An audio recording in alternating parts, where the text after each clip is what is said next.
We were coming across a ton of deals that we were sending out to investors, and we're like, hey, it's time for us to take advantage of these. We'll just throw a ton of direct mail. I've got 2 under contract that we sent mailers out on 2 years ago. You're probably going to be frustrated with me more times than not because I'm Yep. not going to buy every single deal. Who are you? What the hell do you do? Thank you for coming on, by the way. Yeah, for sure. So my name's Brad Burns or Bradley Burns. I'm in San Antonio, Texas. I'm a full-time realtor. We just really started the investment journey here not too long ago. We were coming across a ton of deals that we were sending out to investors, and we're like, hey, it's time for us to take advantage of these and do them ourselves. Cool, man. So you built out like a team of agents and you're doing a lot of retail, or how'd that go? Yeah, so we have a team of agents. We have about 12 agents on the team right now. We'll do roughly 100 to 120 transactions a year. And just really from lead generating on the retail side, everything's opened up on the investment side. And that's really where we get most of our deals from. Yeah. Where are you seeing like stuff that's going to be expired? Are you seeing stuff that's like sitting on the market forever and you're scooping it up? Or is it from y'all's lead gen where you're like, hey, we can list it or we could buy it? How does that look? Yeah, so it's really majority of it's coming from the lead gen. We just started getting into putting in some offers on some on-market stuff that's been on the market a while. But the majority of the stuff we've gotten so far is from our traditional lead gen and really just supplying people with two perfect options. Hey, we could buy it for this, or you could put it on the market, sell it for this after you pay your fees and everything like that. This is where you'll end up at. And a lot of times they'll take the cash offer because it's not too far off. Yeah. Dude, I think that like as an agent, you have a unique ability to help every situation. Like now you all do investments too. So, hey, I could buy it. I could list it. There's the conversation I like to have when I get on because I'm a broker too, right? Yeah. And I'm like, hey, look, there's nothing I can't do. If you want to keep getting offers, keep calling people, whatever, but they're not going to be able to do anything more than I could do. Absolutely. Yeah, dude. The numbers are the numbers. It doesn't matter who's doing it. If the numbers don't work for that to be an investment deal, the numbers don't work. Yeah. What are y'all doing for lead gen? So for lead gen right now, we have a database of about 40,000 people that have registered online at some point in time, whether that's looking for cash offers, whether that's Google PPC or Facebook ads, buyers and whatnot. So I'm a firm believer, like the best way to a seller lead is through a buyer lead. Yeah. And especially on the retail side. So just tweaking the houses that we're advertising to where if it's a move up house, then we'll have our move up or move down house, and then we'll have an opportunity to get a sell with the buy. So yeah, we've had a few that way. And then we also use a company called ZBuyer. Not sure if you ever heard of them. I haven't heard. So it's a cash offer lead source. And it's probably one of my favorite. We've probably picked up the most deals from ZBuyer. Okay. Is it like PPL, like you pay per lead, or? Yeah, it's pay per lead. It's $15 a lead. Not bad. They're shared leads, $15 a lead. And if it's a mobile home, if it's on the market, or if it's a bad number, they'll replace the lead. Yeah. Oh yeah. I know Speed to Lead does that. They'll share leads, but they have a $29 lead club or whatever. $15. That's pretty badass. How many do you have to? How many do you have to go through? I don't need like exact KPIs, but how many do you got to go through to get a potential? I would say it's probably a 5% conversion rate. Yeah. Somewhere in there. But my favorite part of that is, so they sell you the new leads coming in for $15 a lead. And then they have what's called a prospect list to where you can go in there and hit up all the old leads that they've sold to people months ago that never turned into anything. Yeah. So I'm a big fan of there's gold in the old. Yeah. Yeah. I'm the same way, dude. Like we do a lot of direct mail, but it's expensive. So we'll go through bouts, and real estate's cyclical, right? You're like crushing and you're doing this and that, and we'll try to maintain our marketing. But sometimes when we're super crushing, we'll just throw a ton of direct mail, ton of it at direct mail. Dude, it lasts for 2 years or longer. Like I've got 2 under contract that we sent mailers out on 2 years ago. That we're still like, it's crazy.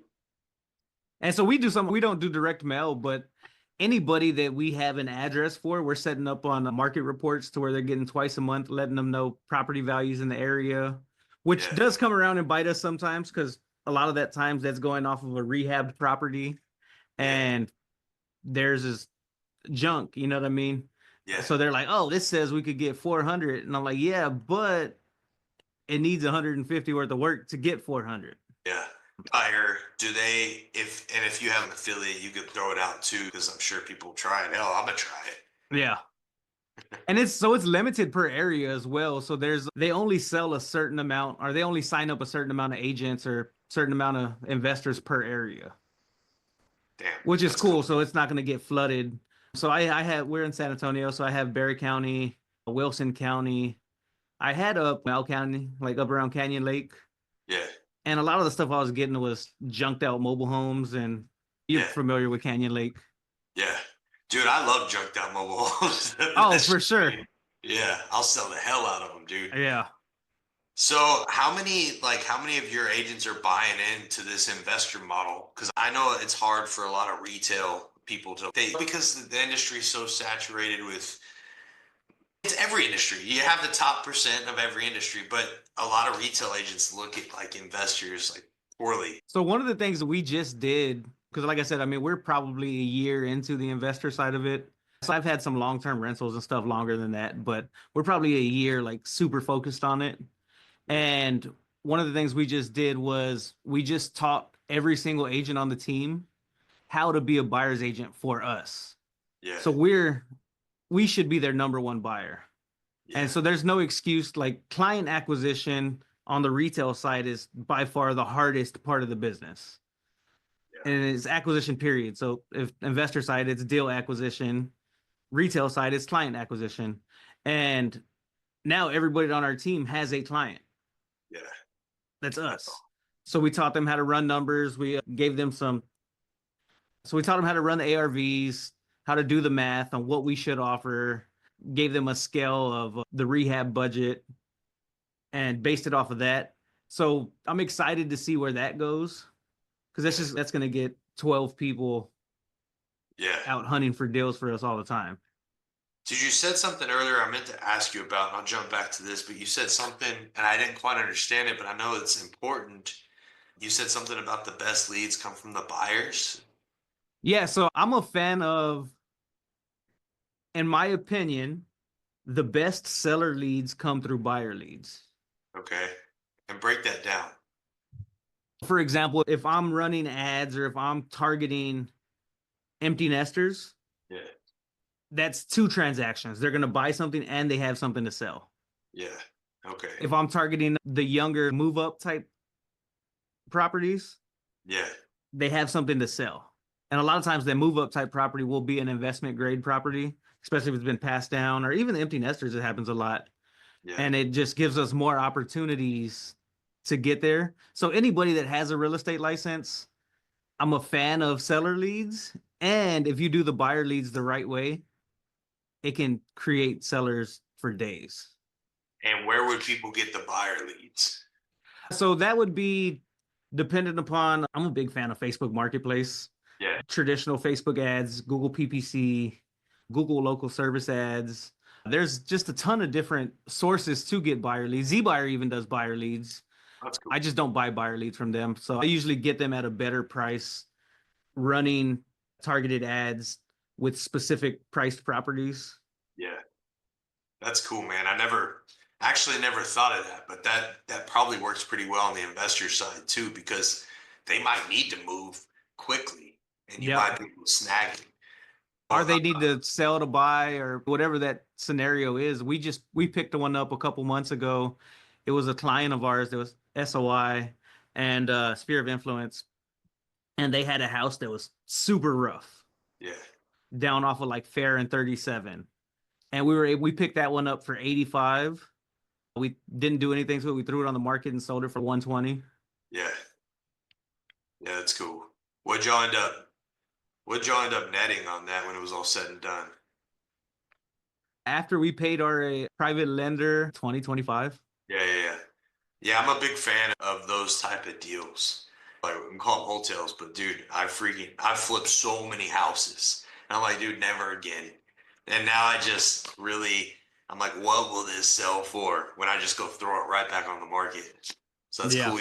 Y'all realize that in that situation, y'all would have lost money if you would have done anything to it. No, we probably would have made a good little chunk. Oh, really? So it was a lot of room on there.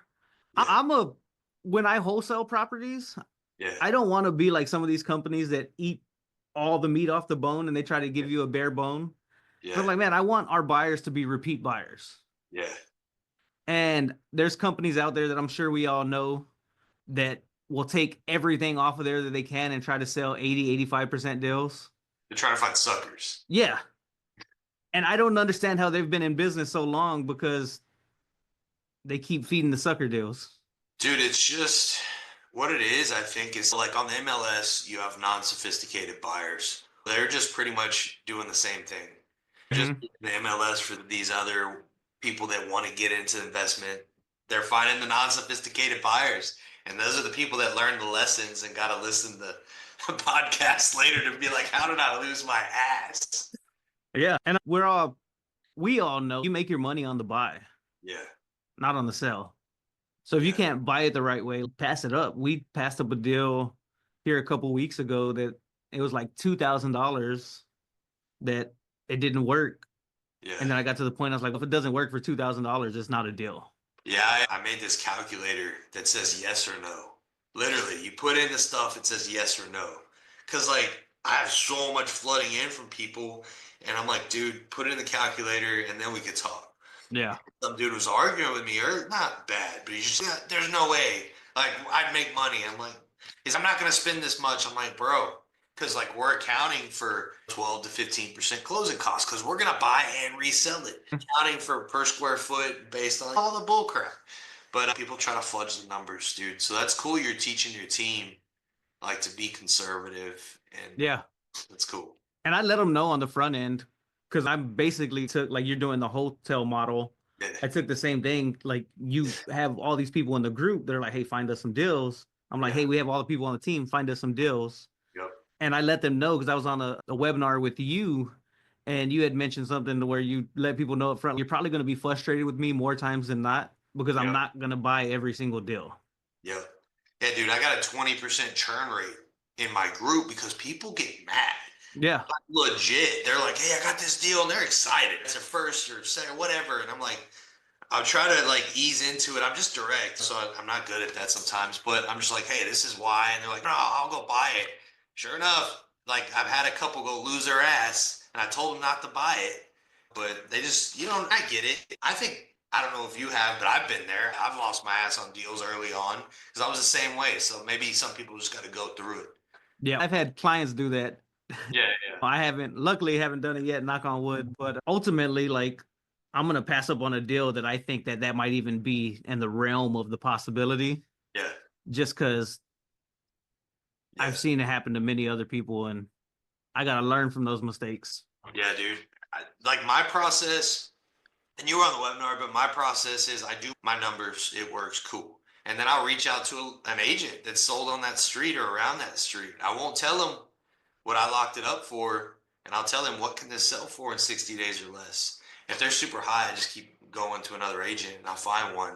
But I lean on agents, and a lot of people in our industry don't. They're like, oh, agents suck, they're horrible, blah, blah, blah. And so do wholesalers suck. So do Yeah. everybody. So there's a percentage that's good. But I really urge people to lean on agents. And I think people should. And I think you should be buying at a deep enough discount to where if your agent gives you a deal, cool. Yeah. But you should be willing to pay the best to protect your money the most. Oh yeah, you should be able to. I have people like, hey, I could get a 1%. Some dude brought a deal and he's like, I could get this agent to list it for 1%. I was like, we're not using them. What do you mean? I was like, if they're gonna work for 1%, they're gonna work like 1%. Yeah. Have you ever done a deal with Listing Spark? I've done with a similar company. I have. Yeah. So Yeah, like Listing Spark, I've been on the buy side of some of the Listing Spark sides, yeah, and it's not a smooth process. Everybody's frustrated towards the end. yeah, But that's their model. They're a flat fee model that limited service. I'm going to just throw it up on MLS for $500 or whatever they charge. yeah, And now we're at the mercy of the seller to facilitate the deal that yeah, have maybe never done this before. And yeah. it usually costs them money. I'm paying the best agents the cat max that percentage. Like same Yeah. thing. And I'm contradicting myself on this, but same thing with like rehabs and stuff. I've done so many, and I'll still get away with a handyman on patch. I'll patch, but Yeah. if I'm gonna rehab now, I'm gonna pay. Like I'm gonna get the best, and I'm gonna. That's what I'm quoting my numbers at because I've done shoddy ass rehabs. And they sit. Yeah, they sit. And they You know. cost you money, especially if you have private money on it. You're paying. I mean, if it's a regular investor not super experienced, they're paying probably 12% on that money Yeah. and $2,000-3,000 a month. Yeah. You could Yeah. spend the extra 10 grand and not have it sit 6 months. Yeah, you got to pay professionals in this industry. I meant you said wholesale, and I think that's another thing I wanted to bring up is a lot of agents are like, you can't do that. You're an agent. How do you get around that in your office? I don't necessarily get around it. I don't have fiduciary duty to a person until I sign a representation agreement. Yep. We're upfront. We let them know we're agents. We have a form we had a lawyer write up that discloses, hey, we're agents. Hey, we're buying it below market value. Hey, you're not having to do repairs. You Yep. understand these things. But that's the big thing I think a lot of agents don't understand is you're not their fiduciary until you sign the representation agreement, until you're hired. Yeah. And if you're going to buy that property from them after you've been hired, you need to make sure you terminate that agreement before you put in an offer Yeah. or before you get the contract written up. Yeah. And ultimately, I think you're just like me, and I think the good people actually really care about people and want to do stuff the right way. Yeah. And the fly by night people that aren't going to last, they're trying to be shady. They're trying to, Yeah. You don't make money that way anyway. nah, You know, or not for long. I learned I'm a sales guy and I'm a dial by numbers.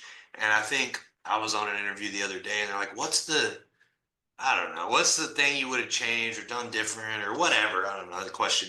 And I'm like, I don't know. The only thing that sticks out in my mind is I've always been like, I could out dial anybody and I'm going to get a deal. However, the thing I would change or tell that person is every lead that I get on the phone with is important. Not stumble on the low hanging fruit and then you get your deal. And I think that's a big thing in this industry. And hell, I did it forever. I was just like, oh, sucks. Oh, okay, we got a deal. But now it's like everybody I get on the phone with, I'm like, all right, we could do something. Even if I'm not going to make money, we could figure something out. I think if you genuinely want to help, like you said, you're going to make money. Yeah, you got to be the go giver. Yeah. Yeah. And I think that even goes back to a post I saw you did the other day and I commented on. You were like, what are you tracking dials or appointments? Or it was Yeah. something along those lines. Yeah. And that's one of the things that we used to be focused on was the amount of dials we're making. Because we're like, hey, if we make the dials, it's going to tumble down to deals. Yeah. But what we noticed is when we focused on the KPI of dials, we let people off the phone too easily. We're like, hey, you want to buy or sell? No. Okay, cool. And that's not the script, but it's like that. And instead of really digging in, asking questions, and the analogy that I give everybody is, when's the last time you shopped at Best Buy? Me personally, it's been like a year. Yeah. And so when you go into Best Buy and they come up to you and like, hey, you need any help with anything? What do you always say? Nah. Everybody's programmed that way. Yeah. And even though you're there to buy a MacBook or whatever you're there to buy, Yeah. you tell them, no, I'm just looking. And then you get back there and you can't find the person. Yeah. All consumers are trained this way. Yeah. Buyers, sellers, Best Buy, whatever store you're going to or whatever you're looking at buying, you're trained to say, no, I'm just looking. You don't want to talk to the salesperson. Yeah. Yeah, that's a good analogy. And if that person at Best Buy, when you walked in there, you're like, no, I'm good. I'm just looking. If they pushed it and they're like, oh, Travis, what has you looking? Yeah. What are you looking for? Yeah. Then you would open up a little bit more. Yeah. Yeah. And so that's the same thing. You're calling a cash offer lead and you're like, hey, you want to sell your house? And they're like, nah, I was just trying to figure out what it's worth. So when we're calling those, because we're able to provide the two perfect options, is, hey, I saw y'all registered looking for a cash offer or an equity evaluation. Yeah. Did y'all have any plans of getting that one sold? Yeah, I like that. And they were like, nah, we just want to figure out what it's worth. Yeah. Cool. Let me run the numbers. Let me punch it in. Let me do that, provide that value, and then just keep in touch with them, and you never know where that's going to end up. Yeah, I like that. I'm a big fan of that and problem solving that way. I got on the phone with a guy the other day, and he's talked to a ton of investors, ton of agents, ton of everybody. So I already know something's up. They should be able to help. Yeah. And I'm like, so what's up? He's my ex-wife's living in the house. She won't leave. We had a divorce decree. Nobody wants to help me. And I'm like, cool, send me the divorce decree. Sure as hell, she's supposed to be out, right? And so I call the attorney. I'm like, what do you charge me to draft the motion to get her ass out? And they were working on that. Easy as that, bro. Nobody, and he's been talking to people for months. Nobody's done that. They've never asked, hey, let me see the divorce decree. Let me talk to your attorney. That's it. And there's 80 grand to make on that deal, right? It's crazy. I think that goes back to, I know you know him as well, but that just goes back to what Logan pushes. I've known Logan for years, Yeah, Logan Fulmer, and it's, hey, the bigger the problem, the more the profit. yeah, yeah, But you have to be willing to deal with the problem. yeah. He came in wholesales yesterday. He broke in easy terms on what they're doing and how to implement it. And it's right, dude. Like, the better problems you can solve, the more money you're gonna make. Are y'all working local only right now? Or are y'all working outside of San Antonio also? Right now it's mostly local, but we'll go out to like Seguin and some of the surrounding areas. Yeah, But right now we really want to go deep on local before yeah, going out a little wider. We want to get the systems and processes yeah. and all That's that good stuff put in place. that's smart. So I was asking because in places that y'all don't have MLS, I didn't know if y'all had dabbled into any innovation stuff yet, or if y'all are kind of staying away from that. No, I'm down to do them if the opportunity arises. Yeah, That's something we're definitely open to. yeah, yeah. If it's out of my area, I do them. The mistake that I call it a mistake because I don't think I should have done it. In hindsight, is I used to list them myself. I would just like, I don't know. I'd list them myself, and I don't think that's right because you do. There's a big gray area there. But Yeah, you got now, some fiduciary at that point. yeah, these days that was kind of early on when we were trying to figure it out. These days, I just hire just like you would if you bought it. I just hire the Yeah. best agent and super transparent, all the disclosures. We go from there. But I don't even do them local anymore because I have MLS. Like I try to steer it like that gray area. I just got rid of all of it. But Yeah. if it's outside of my area, I'm either referring it to an agent for 50% or I'm doing an ovation, one or the other. So How many are you actually listing out of the stuff that you're doing now? hardly any. I'm mostly like hardly any because I'm sure you know this too, but even on the retail side, your sellers will ghost. And you got to keep blowing them up, and every agent's hitting them, and they're all offering way higher amounts. I don't chase listings unless I know I can move it in 60 days or less. So I Yeah. don't get a ton. And I'm super honest with them. I'm like, every 9 out of 10 agents are going to list this higher. And this is why. I don't really push it that hard, you know? So maybe Yeah. I would say 1 out of 25 I'll list. I don't do much on the retail side. I just keep it it was hard to get my broker's license. Like there's a lot of training. So I just rather not lose it. Yeah, for sure. That's it. And then if a listing comes up, yeah, I had a buddy say, hey dude, I got $1.5 million ranch. We listed for me. Yeah. You know, stuff like that'll come up. Like easy money. Yeah. Just get to throw it up. You already have that relationship and Yeah. It's already yeah. there. Call you. But yeah, That's dude, what I tell agents. There's like 87 or 83% of agents don't make it 2 years. yeah. I'm like, hey, you already did all this schooling to get your license. Yeah. Keep that freaking thing, even if you're not going to do real estate. So our brokerage has a referral only option to where Yeah. they can at least make some money on referring out the deals. Yeah. There's no point to give up your license. Yeah. I appreciate the hell out of you jumping on, man. Yeah, nah, it's definitely a pleasure. Big fan of yours, always watching what you're doing and always taking away nuggets and trying to implement them. And I tell you, I'm gonna join that wholesale group one day. You should, dude. It'd be cool. If you do, your agents could pop in, no charge too. I do that. I got a buddy, he's got like one of the top brokerages at EXP. He jumped in, his agents are all on there all the time because they're opening their investment firm now. They're one of the biggest retail, trying to do more on the investment side. So yeah, dude, it'd be cool to have you. Where can people find you that listen to the show? Yeah, Instagram, bradburns.realtor, Facebook, Brad Burns. We also have a podcast called All Things San Antonio where we just dive in on everything local. We invite on business owners. We've had a couple mayoral candidates on and really just try to give people hyper local experience of what's really going on in San Antonio. Yeah, And it works well for us. We have people moving in. We're like, hey, check out this podcast. We get business owners and mayoral candidates and charity people that run charities. We had the Ferrari kid on there the other day, and just help spotlight other people doing cool things. yeah, hell yeah, yeah. Keep the good content up. I like the educational stuff on the flips and all that stuff, dude. Good Yeah, vibe.